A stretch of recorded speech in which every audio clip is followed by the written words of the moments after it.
Assalamualaikum warahmatullahi wabarakatuh. Selamat pagi, kita berjumpa lagi dalam pembelajaran otomotif. Dalam pertemuan kali ini kita akan membahas salah satu sistem yang ada di motor bensin, yaitu sistem pengapian.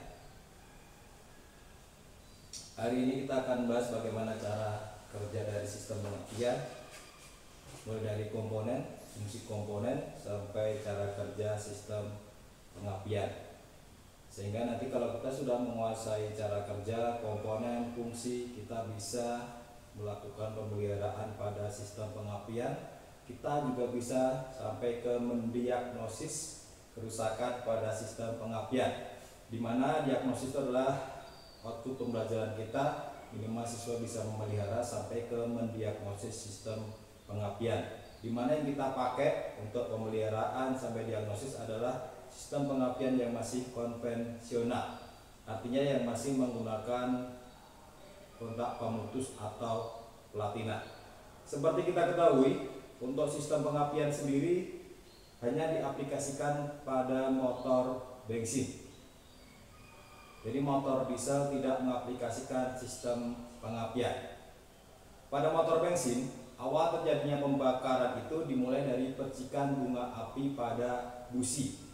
Dimana kenapa bisa sampai timbul percikan bunga api, itu adalah hasil kerja dari sistem pengapian, dimana yang tadinya tegangan listrik itu sekitar 12 volt dinaikkan menjadi tegangan yang tinggi sekitar 25.000 volt, sehingga arus listrik bisa meloncat pada gap yang ada di celah busi, sehingga loncatan bunga api, loncatan arus listrik itu akan menimbulkan seperti percikan bunga api, dan itu yang sebagai awal terjadinya pembakaran atau yang memicu terjadinya pembakaran.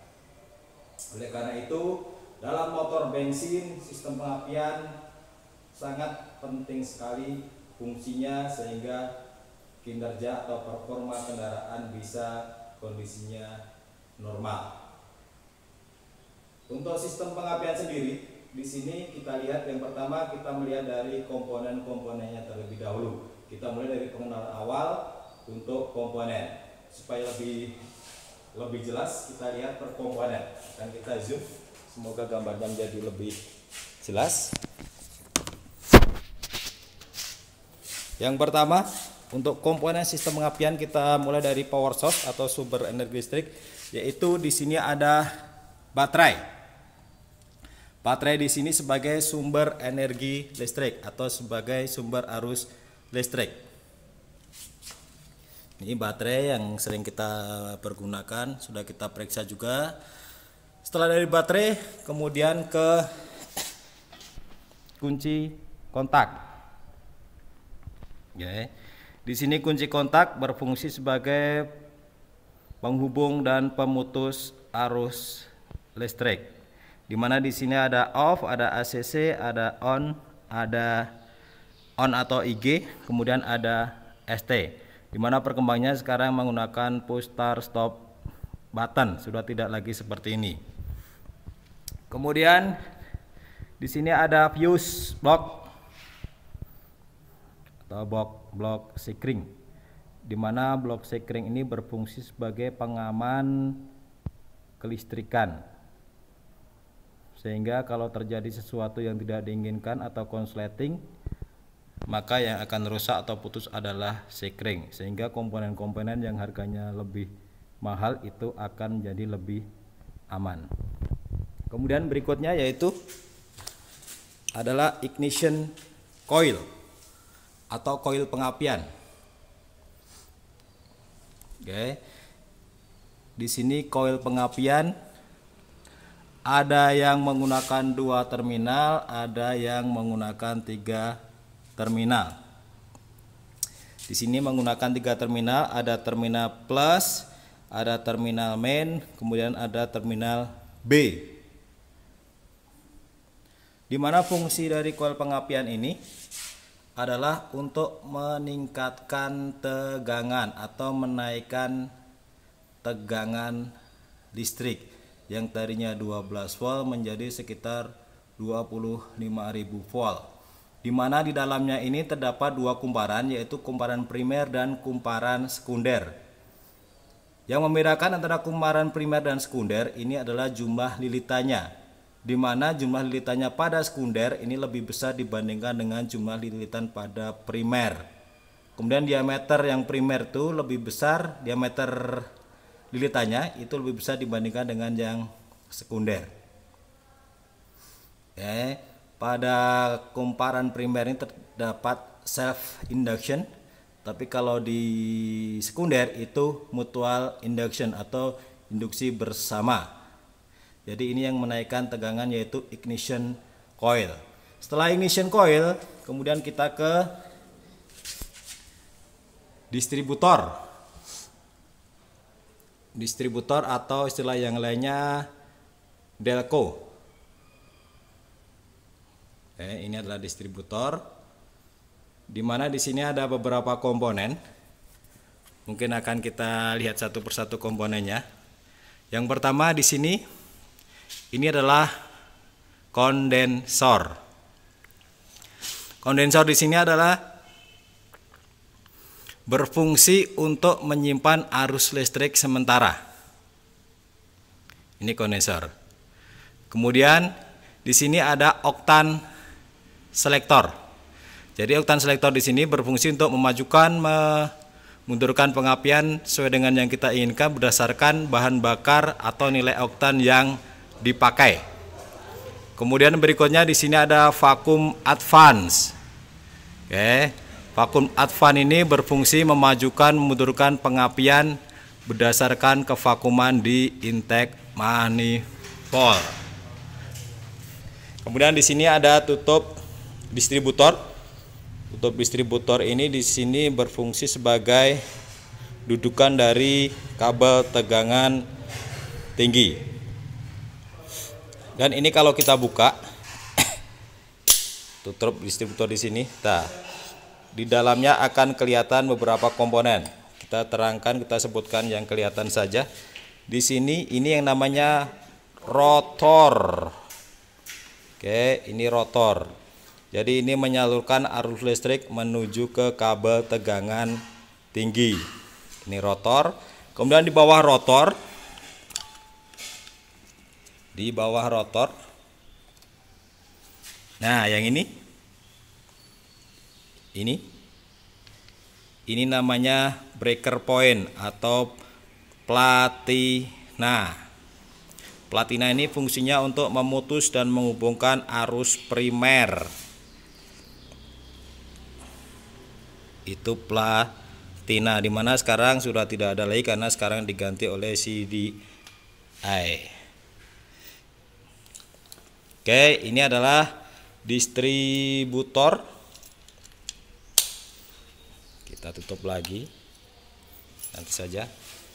Komponen berikutnya yaitu kabel tegangan tinggi. Ini kabel tegangan tinggi. Kalau di sini ada 4 silinder, berarti di sini kabel tegangan tingginya ada 4 plus 1 yang menghubungkan dari ignition coil ke distributor.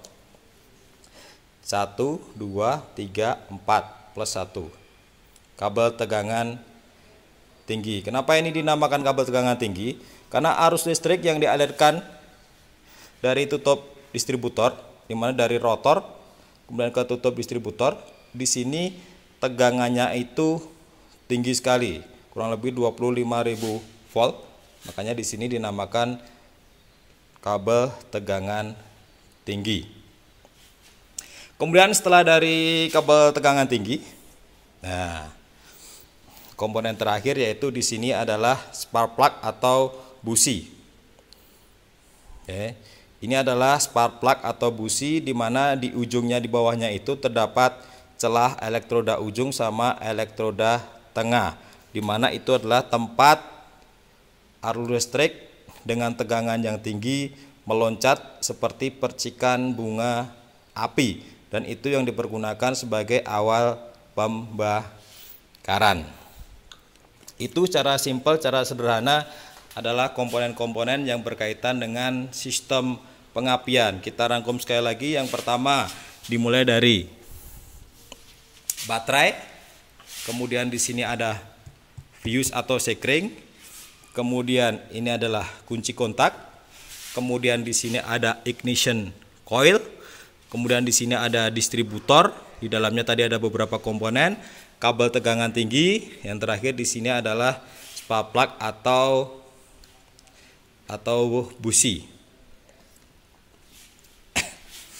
Oke, silakan untuk komponen-komponen dan fungsi dari sistem pengapian ini bisa dicermati lagi, bisa dipahami, bisa dipelajari, sehingga prinsip dasar yang sangat sederhana sekali ini bisa dimengerti, bisa dikuasai. Karena dalam perkembangannya nanti sudah tidak seperti ini lagi. Dalam perkembangannya nanti untuk delco itu sudah tidak dipakai lagi, atau distributor sudah tidak dipakai lagi. Kemudian koilnya nanti langsung menyatu dengan busi. Artinya satu busi nanti satu koil. Jadi yang mengatur saat pengapian itu nanti bukan lagi oleh rotor yang ada di dalam distributor, tapi diatur oleh ECM atau ECU, sehingga secara elektronik. Dan yang kita sampaikan hari ini adalah yang masih konvensional. Ini prinsip dasar dari sistem pengapian yang harus dipahami oleh semua siswa.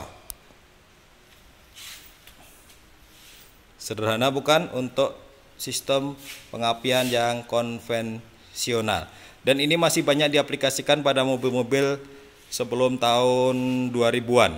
Tahun 90-an, 80-an rata-rata sistem pengapiannya masih konvensional seperti ini.